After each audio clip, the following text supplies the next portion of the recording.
창세기 7장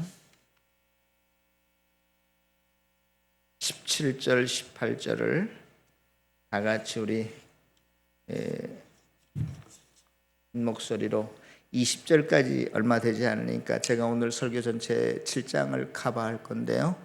17절에서 20절까지 다 함께 읽어보겠습니다. 시작. 홍수가 땅에 40일 동안 계속된지라. 물이 많아져 방주가 땅에 떠올랐고 물이 더 많아져 땅에 넘침에 방주가 물 위에 떠다녔으며 물이 땅에 더욱 넘침에 천하의 높은 산이 다 잠겼더니 물이 불어서 15규빗이나 오르니 산들이 잠긴지라. 아멘. 저는 개인적으로 큰 비행기가, 그렇게 우람한 큰 비행기가 이륙하는 모습을 보면, 땅에서 이렇게 하늘로 치솟아 오르는 광경을 보면 그것을 볼 때마다 참 대단하고 신기해 보여요. 저게 도저히 뜰 수 없을 것 같은데 어떻게 저게 뜨나 하고, 또 배를 탈 때마다 느끼는 겁니다.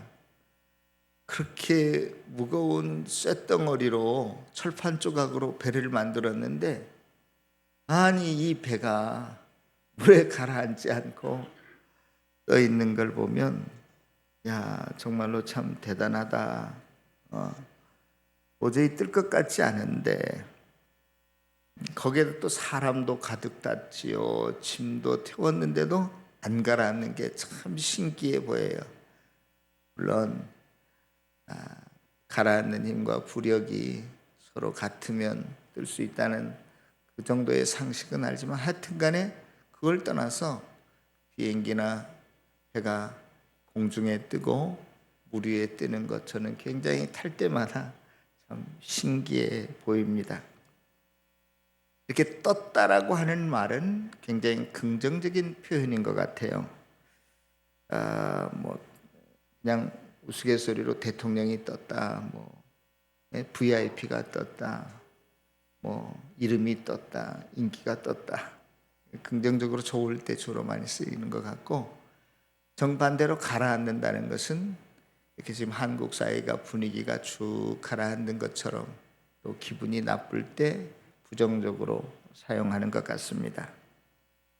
지난 주일에 우리는 하나님의 아들들과 사람의 딸들이 결혼했는데, 성경은 결혼하고 먹고 마시는 것 그 자체를 나쁘게 여기지 않고 그들이 무엇이 되었다고요? 육신이 되었다. 푸죽간에 걸어놓은 고깃덩어리처럼 되었다. 이 말은 그 안에, 그 결혼 생활 안에, 가정 안에 그들이 하는 무슨 사업이나 또 이 세상에 세우는 모든 물질 문명이 다 하나님의 뜻이 들어있지 않고 도리어 하나님을 반역하고 하나님의 생명이 없는 상태가 되었기 때문에 하나님께서 이 세상을 어떻게 해요? 쓸어버리시기로, 물로 깨끗이 청소하기로 작정을 하십니다. 자, 그렇게 되면 거기에서 구원을 받으려면, 구출되려면 뭐가 필요해요? 배가 필요한 거죠. 그래서 오늘 본문의 이 창세기 7장에는 하나님께서 노아에게 배를 만들어라. 그런데 실상은 제가 배라고 이야기했지만 배와 방주는 좀 다르다고 했죠. 방주를 만들어라 그랬어요.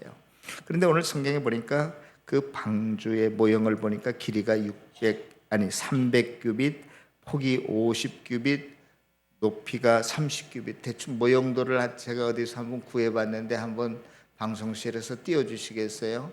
하나님이 만들려고 한 그 배, 이렇게 제가 그랬죠? 음식점에 숟가락 나무통 같이 생겼다고, 그렇죠?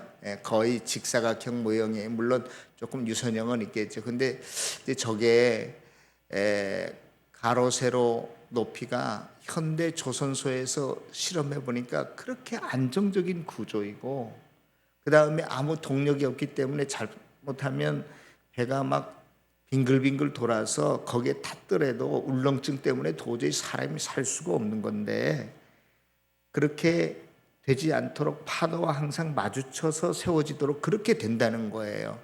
얼마나 과학적으로 만들었는지 모릅니다. 자, 저런 배를 만들어 놓고 하나님께서 방주 안으로 노아의 8식구와 또 정결한 짐승 7쌍씩, 부정한 짐승 1쌍씩을 다 들여보내요. 사파 그림도 제가 구했었는데 만화 그림이지만 이렇게 다 들어가게 됩니다. 자, 저도 궁금한 게 실은 많아요. 아주 자세한 게 없기 때문에 성경책에 어떻게 정결한 그 짐승을 7쌍씩, 부정한 짐승을 1쌍씩 모았을까? 아니, 이 동물들이 어디 사는지도 모르는데 노아가 어떻게 모았을까? 궁금증은 참 많죠. 많죠. 그런데 이제 보통 그 과학자들이 이 동물들은 천재지변을 누구보다도 더 민감하게 받아들인다고 그래요. 광동성에 그 지진이 일어났을 때 미리 개구리 떼들이 한쪽으로 몰려 산으로 올라간다든지 그러한 현상으로 인해서 본능적으로 이렇게 하나님께서 또 나오게 하셨기 때문에 배 안으로 들어갈 수 있었다. 아무튼 그 숫자도 굉장히 중요한데요. 우리나라 창조과학에서 발표한 것을 보니까 양서류, 포유류, 조류 전부 해서 한 15,000여 정도 된다. 마리수로 따지면 한 6, 7만 마리에서 12만 마리까지, 그 평균 한 10만 마리 정도 들어가지 않았을까. 그런데 그 지금으로 저 배를 따져보면 한 2만 톤가량의 크기의 배인데요. 크기 우리 잘 모르잖아요. 여러분들이 세계에서 제일 큰 항공모함이 길이가 한 350, 한 320, 32인가 그 정도 돼요. 그런데 저 방주의 길이가 딱 반절 정도의 크기예요. 그러니까 엄청난 크기의 배라는 걸 여러분들이 상상하셔야 됩니다. 우리나라 아무리 조선업이 지금은 발달했지만 100년 전, 200년 전에는 그렇게 큰 배가 없었어요. 그런데 지금으로부터 노아 홍수 때가 몇 년 전인지는 모르겠지만 최소한도로 한 5,000년 전, 6,000년 전을 잡는데, 그때 저렇게 항공모함의 지금의 반절만 배를 만들었다는 것은 들어보지도 못했고 구경도 못했던 시대인데 저렇게 큰 배를 만들었어요. 아무튼 저렇게 큰 배를 만들어 놓고 많은 짐승들이 함께 들어갔는데 중요한 게 한 가지가 있습니다. 1년 동안 방주에 들어가서 1년 후에나 나오게 되거든요. 그러면 그 식사량을, 그 먹이 양을 따져볼 때 이건 천문학적인 숫자라는 거예요. 그러면 그걸 어떻게 했느냐? 그것도 나름대로 과학자들이 그렇습니다. 저렇게 큰 배를 만들었을 때 빛이 들어갈 수 있는 것은 조그마한 창틀 하나밖에 없었어요. 암실이나 마찬가지예요. 그래서 모든 동물들이 거의 동면 상태, 수면 상태로 들어갔을 거다. 최소한의 활동밖에 안 했을 거다. 그렇게 짐작하는 거예요. 그냥 먹고 놀고 이게 주식이 아니라 다들 동면 상태처럼 들어갔기 때문에 먹이도 최소한의 먹이, 활동도 최소한의 활동, 배변도 최소한의 것만 했을 거다. 그렇게 생각하면 얼마든지 저 노아의 방주 안에서 1년 동안 거할 수가 있었다. 이렇게 이제 보는 것이죠. 아무튼 저 배를 몇 년 동안이나 만들게 되죠? 120년 동안에 노아 식구 8식구만 만들었다고 볼 수가 없어요. 엄청난 크기의 배니까 구조나 또 그 안에 3층으로 되어 있거든요. 그래서 노아가 여러 인부들을, 사람들을, 많이 기술자들을 총동원해서 120년 동안 만들었을 거다. 8명에서는 저런 배를 120년 동안에 도저히 만들 수가 없다는 거예요. 어느 정도 전문가도 있어야 되고 나무 자르는 기술도 있어야 되고 나무 꼬 맞히는 기술자도 필요하고, 그래서 저 배를 120년 동안 만들었습니다. 자, 창세기 7장을 제가 여러 설교자들의 설교를 경청해 보면서 대부분 거의 다 90% 이상이 창세기 7장의 본문을 정할 때 방주로 들어가다, 제목도 한결같이 다 똑같아. 다른 제목을 잡을 수가 없어요. 방주로 들어가다야 다. 물론 방주로 들어가야 살 수 있는 거니까. 근데 저는 오늘 제목을 뭐라고 붙였어요? 다 같이 읽겠습니다. 시작. 왜 이렇게 붙였을까? 저도 뭐 설교 그 결론은 비슷하지만 120년 동안의 무수한 수고와 땀과 돈과 모든 시간을 들여서 이렇게 만들었는데요.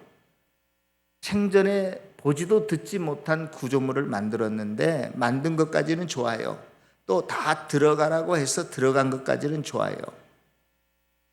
그런데 정작 문제는 방주 안에 들어간 것이 문제가 아니라 물이 점점 40일 동안 내리고 물이 차올랐을 때 이 방주가 뜨지 않고 그냥 와르르 무너져 버렸다거나, 또 물이 내렸는데 뜨지 않고 물속에 수장되어 버렸다면 다른 사람과 같이 똑같이 다 어떻게 해요?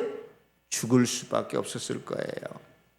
그래서 방주 안에 들어있던 이 노아의 8 식구는 뜰 때까지 제가 한번 상상해 봤어요. 얼마나 마음 졸이며 기다렸을까?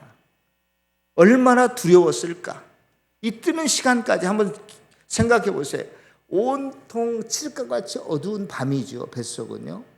그리고 그 무게와 중압감은 이루 말할 수 없을 거예요, 방주 안에 들어있는. 여러분, 우리가 좁은 동굴 안에만 들어가도 캄캄한 곳에만 들어가도 굉장히 두려운 마음, 공포감이 저절로 드는데 우리 교회 이 정도가 아니라니까요. 그런데 불을 다 꺼놓고 캄캄한 그곳에 비는 억수같이 쏘아다. 그런데 거기까지는 좋아요. 이게 뜨지 않으면 어떻게 할 거예요? 저는 방주가 두둥실 떠올랐을 때 그 안에 들어있던 노아의 8 식구는 탄성을 질렀을 거예요. 야, 이제 우리가 살았구나. 예? 그래서 제가 제목을 떴습니다라고 정했어요. 떴습니다. 여러분, 오늘 떴다는 이 제목을 생각하면서 설교를 들으면 오늘 설교가 더 실감이 나지 않을까 하는 생각을 해봅니다. 성도 여러분, 우리 인생 속에도 이처럼 기다림과 두려움과 여러 많은 우여곡절이 있습니다. 근심, 걱정, 환난, 핍박이 있지만 우리가 최후 승리를, 구원의 절정을 맛보았듯이 배가 뜸으로 인해서 저와 여러분들도 그것들을 이겨내야 최후의 승리를 할 수 있을 것입니다. 우리들 앞에 태산과 같은 거대한 장애물이 가로막고 있고 에베레스트산과 같이 높은 산이 버티고 있다 할지라도 그것을 극복하고 뛰어넘을 수 있는 것은, 뛰어넘으려면 그것들이 내 발 아래 밑에 있어야만 합니다. 여러분들이 교만해지라는 말씀이 아니에요. 물들이 홍수가 40일 동안 계속되었을 때 계속 그들에게 비가 쏟아져 내렸지만, 우리 19절 다 같이 한번 오늘 읽어볼까요? 어떻게 됐는가 모든 산들이. 19절 시작. 물이 땅에 더욱 넘침에 천하의 높은 산이 다 잠겼더라. 모든 이 세상의 만물이 다 방주 밑창에 깔렸다, 그런 이야기 아니에요? 세상의 가장 높은 산도 물에 잠겼으니 물에 떠 있는 이 방주 밑창의 모든 것들이 가라앉은 거 아닙니까? 우리가 이 세상을 살아갈 때 우리들을 앞에서 우리를 두렵게 하는 것들, 방해하는 것들, 장벽들, 높은 산들, 그런 것들에 우리가 휘둘리고 치이고 짓밟히고 세속의 물결에 가라앉지 않으려면, 방주처럼 떠 있으려면 우리가 어떻게 해야 될까? 우리의 마음이, 심령이 하늘에 붙들려 있어야 돼요. 하늘의 하나님에게 소망을 두고 살아야 합니다. 저와 여러분들이 예수 안에 있을 때만 모든 세속의 물결로부터 우리가 떠 있을 수 있고 안전할 수 있는 것. 저는 요즘 매 시간마다 올라오는 코로나 뉴스를 보기가 겁이 납니다. 지난 주일에 우리 교회가 모든 공적인 예배는 그대로 지속하기로 결정했지만 두렵습니다. 뉴스를 볼 때마다 놀랍니다.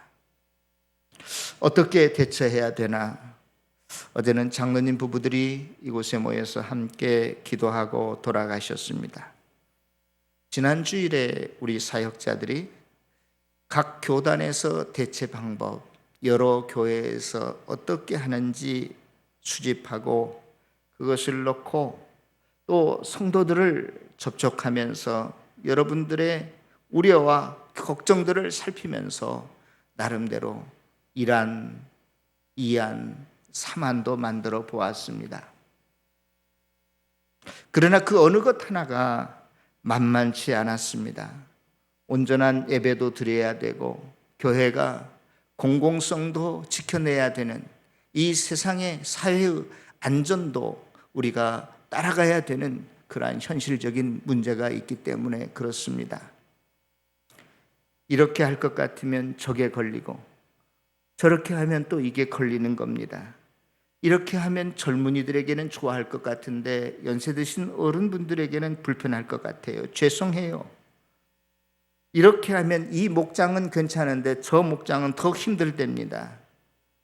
이렇게 하면 이 목장은 좋아하는데 저 목장은 불편해하는 거예요. 여러분, 신앙은요, 똑같은 것이라 할지라도 그것을 어떻게 해석하느냐에 많은 차이가 있습니다. 여러분들 코로나 바이러스를 어떻게 생각하십니까? 어떤 사람은 아니 목사님 뭘 그걸 그렇게 복잡하게 생각하십니까? 그건 단순히 전염병이고 우연히 일어나는 것이고 자연 발생적인 현상인데 그래서 의사 선생님 말씀 잘 듣고 개인위생 잘 지키고 정부 시책 잘 따라가면 그걸로 되는 거죠. 더 이상 뭐가 필요합니까? 맞는 말씀이에요. 그런데 그 이야기를 듣고 또 다른 한 성도들은 이렇게 이야기합니다. 목사님, 그건 성도의 자세가 아니죠. 왜요? 아니 성경에 보니까 전염병도 하나님께서 다 주관하시고 전염병뿐만 아니라 온 세상을 다 하나님께서 주관하고 섭리하시는데 하나님의 뜻 없이 그것이 발생되고 이루어져 나간다는 그건 말이 됩니까? 그런 것을 이원론이라고 그래요. 이원론은 뭐냐면은 하나님께서 이 세상을 다 창조하시고 만드시고 난 다음엔 이 우주 역사에서 떠나서 밖에 계신다는 거예요. 그래서 이 모든 세상이 자연적으로 굴러가게 만들었다는 거예요. 그런데 그 이원론에 대해서 두산 백과사전을 찾아보면 어떻게 되어 있냐면 그건 신학사전도 아니에요. 일반 사전인데도 그것은 성경을 약화시키고 기독교적인 신앙을 현저히 저하시키는 사상이다. 그렇게 정의가 되어 있어요. 이 사람 말 들어보면 이 사람 말이 맞는 것 같고 저 사람 말 들어보면 또 저 사람 말이 맞는 것 같습니다. 굉장히 요즘 확산되는 이 전염병조차도 뭐 하나님의 심판이니 뜻이니 이렇게 말씀하시는 분들을 또 자세히 보면 신앙이 굉장히 좋은 것 같은데 이 코로나 사태 못지않게 아프리카에서는 지금 뭐 때문에 힘들어하는 줄 아십니까? 메뚜기 떼예요. 그런데 그 메뚜기 떼에 대해서는 자연현상 이상기후 때문에 일어난 거라고 그렇게 치부해버리고 말더라고요. 일괄성이 없는 거죠. 그렇죠? 예. 여러분들은 어떻게 생각하세요? 어떻게? 이것 50%? 저것 50% 짬뽕 해가지고 결론을 내릴 수도 있을 것 같습니다. 누가복음 13장에 보면 2000년 전에 예루살렘에 어떠한 큰 사건이 일어났냐면 실로암 망대가 무너져서 18명이 죽은 사건이 일어났어요. 지금 같아서는 18명 죽는 건 아무것도 아니지만 2000년 전에는 18명이 망대가 무너져서 깔려 죽였다라고 하는 것은 얼마나 세계적인 사건이었기에 성경에까지 기록됐는지 몰라요. 그런데 이것을 보고 어떤 사람은 그것은 시공한 사람이 부실시공, 잘못 공사해서 그렇게 된 거야, 인재야 이렇게 이야기했어요. 그런데 그 사건을 놓고 예수님께서는 어떻게 해석하시냐면 야, 너희들은 뭐 죄가 없어서 살아남은 줄 알아? 너희들이 회개치 아니하면 너희들도 이와 같이 망하리라. 그 사건을 인재로 보지 않아요, 예수님은. 그러므로 여러분들이 이 세상을 살아갈 때 어떤 사건과 현상들을 볼 때 그걸 어떻게 해석하는 자는 어떻게 해석하느냐의 문제는 그 사람의 신앙이 어떠한 사람인가를 결정하는 아주 중요한 요소예요. 예. 코로나, 또 삼풍백화점 무너진 것들 자연현상이라고 볼 수 있습니다. 건물을 잘못 지어서 구조적으로 힘이 약해서 무너졌다라고도 이야기할 수 있어요. 그런데 그걸 가지고 인간들이 죄를 지어서 하나님이 심판했다, 그렇게도 해석할 수 있어요. 그런데 지금 우리가 일어나는 이 여러 가지 사태에 대해서 위생 잘 지키고 또 정부 시책 잘 따라가고 또 우리가 멀리 떨어져 앉아 있으면은 괜찮다, 걱정해하지 말고 불안해하지 말라, 그저 위로하고 격려해 주어라, 이 정도의 말은 예수님을 안 믿는 사람들도 얼마든지 그 정도는 해석할 수 있고 말해줄 수 있는 겁니다. 그런데 성경은 정말로요, 모든 이 세상에 일어나는 비극과 문제들, 심지어 저와 여러분들 간의 사소한 갈등과 어려움까지도 무엇 때문에 일어난다고요? 저와 여러분들이 가지고 있는 죄 때문에 일어난다고 분명히 말하고 있습니다. 요한복음 5장 14절에 보면 예수님께서 안전뱅이를 고치신 후에 분명히 그 사람에게 뭐라고 말씀하시냐면 더 심한 것이 생기지 않게 다시는 뭘 짓지 말라? 죄 짓지 말라. 병이 분명히 죄 때문에 일어났다라고 하는 것을 지적하고 있죠. 마가복음 2장 5절에서도 예수님께서 죄와 전혀 상관없는 병 같아 보이는 혈압이 높아서 걸리는 중풍병 그 걸린 병자를 고쳐주신 다음에 너 이제 나았어, 집에 가, 이렇게 말씀하시지 않고 내 무엇을 받았느니라? 죄 사함을 받았느니라, 죄를 말씀하십니다. 구약시대에 제물로 사람들이 온전한 것을 가지고 와야 되는데 병든 것들, 눈먼 것들, 저는 것들을 드렸어요. 그런데도 에레미야 8장 11절에 보면 제사장들이 뭐라고 말하냐면 평안하다, 평안하다, 괜찮아, 괜찮아, 너희들 지금 잘하고 있어. 이것을 오늘날 우리의 예배의 현장에 적용해 보면 이런 거예요. 저와 여러분들 안에 미움이 있고 갈등이 있고 부정부패가 있고 탈세가 있고 불신앙이 있는데도 불구하고 괜찮아, 괜찮아, 예배만 참석하면 잘 돼, 복 받을 거야, 그렇게 오늘날 교회가 가르치고 있다는 거예요. 조장하고 있다는 거예요. 잘못된 처방을 내리고 있다는 거예요. 그래서 오늘 코로나 사태뿐만이 아니라 우리가 일상을 살아가면서 여러 가지 많은 일들을 겪는데 이러한 것들을 우리가 대할 때 어떻게 해야 되는 것인가, 어떤 것이 올바른 자세인가, 이것은 따라서 한번 해봅시다. 하나님과 올바른 관계 회복이 우선이다.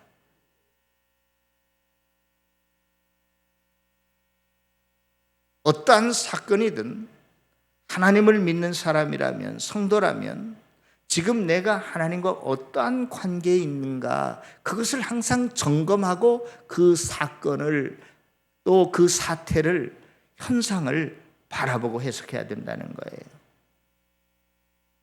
뭐가 우선이에요? 하나님과 나와의 관계가 우선인 거예요.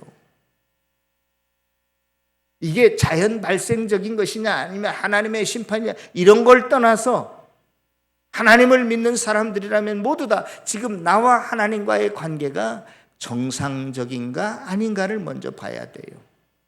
나하고 어느 한 자매하고 싸웠어요. 자매가 훨씬 잘했어요. 그런데도 나한테 와가지고 목사님, 제가 죄송합니다, 잘못했습니다. 아이고 뭐야, 내가 목사인데 더 잘못했지. 이렇게 반응하고 해결되는 것은 물론 인간적으로도 그렇지만 누구와의 관계가 올바를 때 이러한 일들이 나타나는 거예요? 하나님과의 관계가 올바로 되어 있으니까 내가 잘했는데도 아이고 제가 잘못했습니다. 이런 용기가 생기는 거예요. 저는요, 세월호가 사태가 어떻게 됐는지 잘 모르겠어요.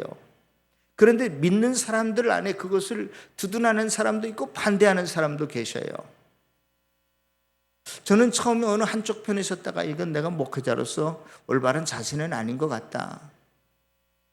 하나님께서 올바른 관계를 맺고 그 안에 성령이 역사하는 사람이라면 다 나름대로 하나님께서 이끄시는 방법이 있는데 내가 그걸 판단하면 안 되겠다, 이런 생각이 드는 거예요.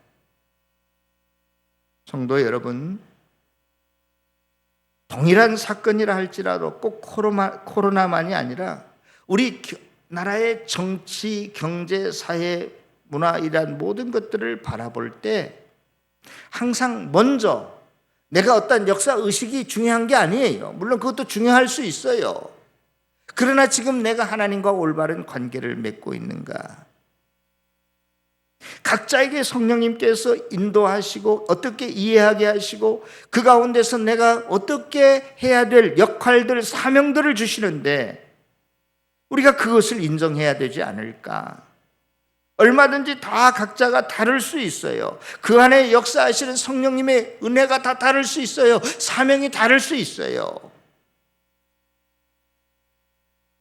오늘 어려움 중에 코로나를 뚫고 이곳까지 오신 여러분들 참 잘하셨습니다. 훌륭하십니다. 또 감사합니다.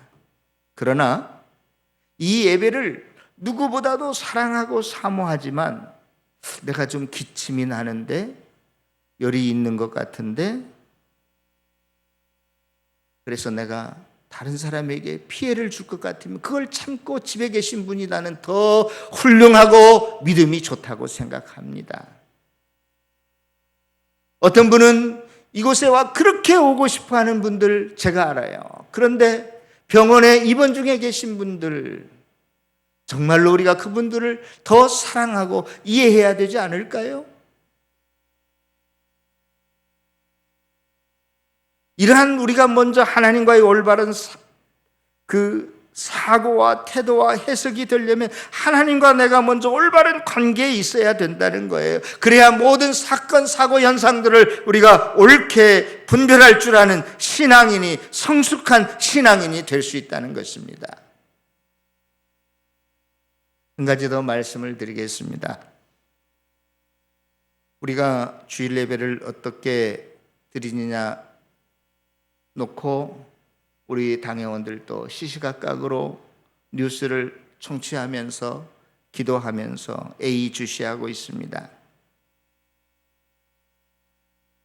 한 주간 동안 또 상황이 어떻게 변할지 모르기 때문에 얼마든지 변수가 생길 수 있습니다. 대안도 어느 한 가지가 아니라 여러 가지 나올 수 있습니다. 제 주위에는, 여러분들은 저를 어떻게 평가하시는지 모르지만 끼리끼리 논다고 이성적이고 합리적인 목회자들이 많은 것 같아요. 니네들은 어떻게 하느냐 그랬더니 의외로 지금까지 예배를 드리고 있대요. 진작에 관뒀을 것 같은 친구 목사님들인데, 아니 대구 경북 지역에 있는 어느 목사님도 예배를 드리고 있다는 거예요. 그러니까 드리든 안 드리든 우리가 그것 때문에 믿음이 흔들리거나 누구를 우습게 보거나 좋게 보는 거 절대 그렇게 해서는 안 된다는 것을 제가 여러분들에게 말씀드리는 겁니다. 누구도 그렇게 생각하지 않아요. 물론 그 중에는 신앙이 여리고 어린 사람들은 이것을 핑계로 해서 안 나올 수 있어요.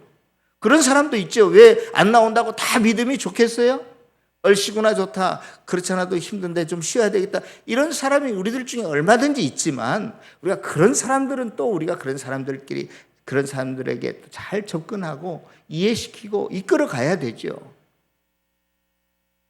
그러나 누가 나오고 안 나오고 하는 것 때문에 주일 예배를 어느 교회는 드리고 안 드리는 것 때문에 좋다 나쁘다 이렇게 판별하지 않기를 바랍니다. 드리는 교회도 다 주님을 뜨겁게 사랑하기 때문에, 여러분들을 뜨겁게 이해하고 사랑하기 때문에, 또 안 드리는 교회도 마찬가지예요. 제가 아는 어느 교회는 조그만한 교회인데 자율에 맡겼다는 거예요. 그 자율에 맡긴 게 뭐냐? 이런 어려운 상황 속에서 마음이 짐이 되고 부담이 되는 사람 안 나와도 좋고, 그래도 나오겠다는 사람이 있다는 거예요. 그래서 예배를 드린다는 거예요. 자유다 우리는. 그러니까 예배는 드릴 테니까 나오고 싶은 사람 나오고 안 나오고 싶은 사람은 안 나와. 괜찮아. 절대 우리가 그 사람 정죄하고 비판하는 거 아니니까. 일리가 있어요.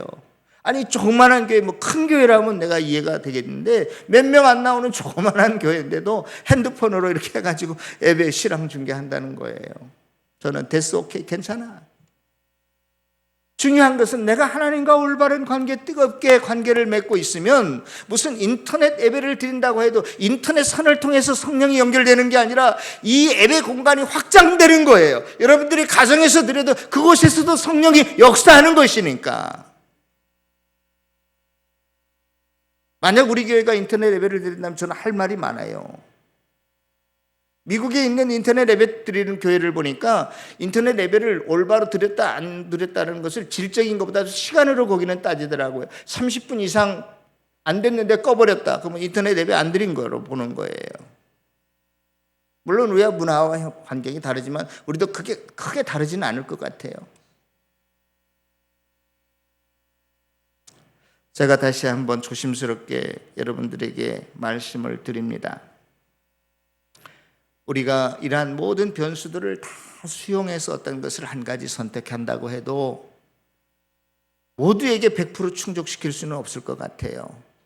그러나 어떠한 결정을 교회가 또 한 주간 동안의 변수가 있어서 내린다고 해도 여러분들이 기쁨으로 감사로 받아들일 수 있기를 부탁합니다. 네. 우리가 한 마음이 되는 것이 중요하다고 생각해요. 할렐루야. 그런데 여러분, 이 한 마음이라는 것도 우리가 군대처럼 뭐 제복을 똑같이 맞춰 입고 앞뒤 옆줄을 맞추고, 그건 저는 공산당식 한 마음이라고 생각이 들어요. 교회에서 말하는 한 마음이라고 하는 것은 뭐냐? 물론 방법까지도 일치하면 좋겠지만 방향성, 목표가 같은 거예요. 우리가 영혼권화에 제사 삼는 그 목표를 두고 어떤 사람은 악기를 통해서도 주님 앞에 인도할 수 있고, 어떤 사람은 또 여러 가지 봉사를 통해서 주님 앞에 영혼을 인도할 수 있고, 목표점, 지향점이 같은 거예요. 우리 교회가 이쪽 방향을 설정을 해놓고 나갑시다 그러면 다 같이 조금씩 방법은 달라도 같이 나가는 게 한 마음인 거예요. 그래서 교회를 성경은 몸이라고 비유했어요. 아니, 몸이 다 똑같은 눈만 달려있으면 어떻게 돼요? 몸 안에 한 몸에 붙어있는 지체라 할지라도 손가락도 어떤 건 길고 짧잖아요. 다 틀린 거예요. 그러나 뭐예요? 하나가 되었다라고 하는 것은 한 목표를 향해서 나아가는 것이고, 또 서로 조화를 이루는 거예요. 부부가 마음이 안 맞기로 해서 도장 찍기로 했으면 진작 찍고 말았어야지. 근데 안 맞아도 참고 사는 거예요. 점점 살다 보면 서로가 서로를 닮아요. 적응해가요. 그렇죠? 네. 조화를 이루는 것이 하나입니다. 어떻게 여기 있는 모든 사람들에게 다 빨간색 입으세요? 그런 건 공산당식 통일이에요. 저 그런 거 원치 않습니다. 여러분, 정말로 성숙한 그리스도인의 사고, 이 세상을 대하는 삶의 자세가, 태도가 어떠해야 되는지 꼭 바이러스 문제뿐만이 아니라 모든 영역의 그 문제들을 넓혀서 여러분들이 생각하시고, 앞으로 우리 교회가 어떠한 것들을 추진해 나아갈 때 서로의 마음이 갈리지 않고 하나가 되어서 서로 이해하고 보듬고, 어떤 선입견 갖지 마시고 서로 사랑하고, 그러한 의미에서 한 마음이 되어서 우리가 서로 아름답게 하나님의 나라를 확장해가는 아름답고 복된 성도들, 성숙한 성도들이 다 되시기를 주님의 이름으로 축원합니다. 오늘